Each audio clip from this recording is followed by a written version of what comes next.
विपक्ष एसआईआर को लेकर पूरी तरीके से सत्ता पक्ष पर हमलावर है। विपक्ष के नेता लगातार अलग अलग तरीके के बयान दे रहे हैं। विपक्ष के नेता विधानसभा चुनाव का बॉयकॉट करने से लेकर एसआईआर के खिलाफ एक विशेष अभियान चलाने तक की बात कर रहे हैं। विपक्ष के नेताओं का साफ तौर पर कहना है कि एसआईआर की प्रक्रिया बिहार में वोट काटने के लिए सत्ता पक्ष द्वारा चुनाव आयोग के साथ मिलकर लाई गई है। चुनाव आयोग ने इस पर अब तक खुलकर कुछ नहीं कहा है, लेकिन प्रक्रिया भी नहीं रोकी गई। सत्ता पक्ष इसे पूरी तरीके से सही बता रहा है। आइए सुनते हैं विपक्ष के नेताओं का क्या कुछ कहना है। ये चिंता का विषय है और ये चिंता के विषय को हम लोग चिंता को जनता में लेके जाएंगे, छोड़ने वाले नहीं है इनको।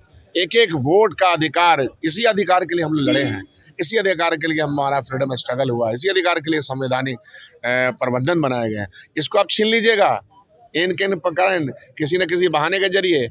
आपको समय देना चाहिए, 1 साल का समय दे, करवाए वो इलेक्शन के बाद 2024 में इसी वोटर लिस्ट पे आपने करवाया और आपको ख्वाब आया था, सपना ये आया था कि हार रहे थे तो वोट काट लो। कुछ क्या करेंगे फिर आप लोग?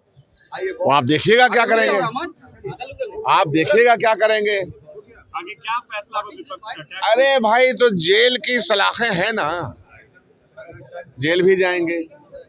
ये सरकार प्रताड़ित करेगी, जितना प्रताड़ना करेगी हम झेलते हुए आगे बढ़ेंगे। जनता के अधिकार को हम नहीं छोड़ेंगे। आज स्पीकर महोदय ने कहा कि बहस करवाएंगे, वो बहस करवाए, सरकार भी जवाब दे, हमें कोई दिक्कत नहीं है। सदन चले, बहिष्कार तभी होगा जब हमारे सवाल का जवाब नहीं दिया जाएगा। जिस विद्यार्थी को लगता है कि परीक्षा में फेल कर जाएंगे, वो आगे की तैयारी करता है। पिछले लोकसभा का परिणाम अगर आप देखेंगे तो 177 सीट एनडीए जीती, उसके बाद 4 उपचुनाव हुए विधानसभा के, उसमें भी 0 पर आउट हुई।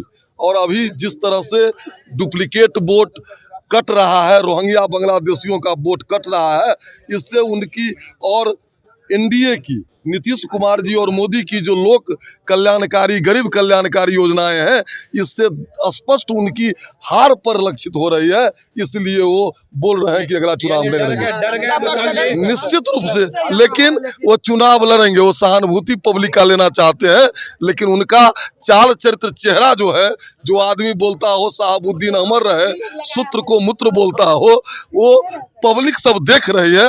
वो अपने निश्चित हार को देख करके ऐसा बोल रहे हैं। जब बहिष्कार जो होगा तो फिर तो इलेक्शन कमीशन का कोई महत्वपूर्ण नहीं रह पाएगा। बहिष्कार करें या चुनाव लड़े, चुनाव लड़ेंगे। वो झूठी सहानुभूति प्राप्त करने के लिए ऐसा वक्तव्य दिए हैं, लेकिन पिछले लोकसभा चुनाव का परिणाम, फिर 4 विधानसभा उपचुनाव का परिणाम देखेंगे और लोक कल्याणकारी योजनाएं, गरीब कल्याणकारी योजनाएं, बिहार का विकास जब उनको दिखता है तो कलेजा दहल जाता है।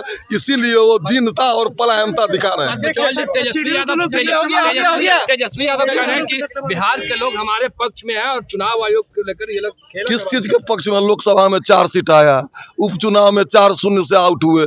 बोलने के लिए कुछ बोल दें, फिर बुरी तरह हार होगी।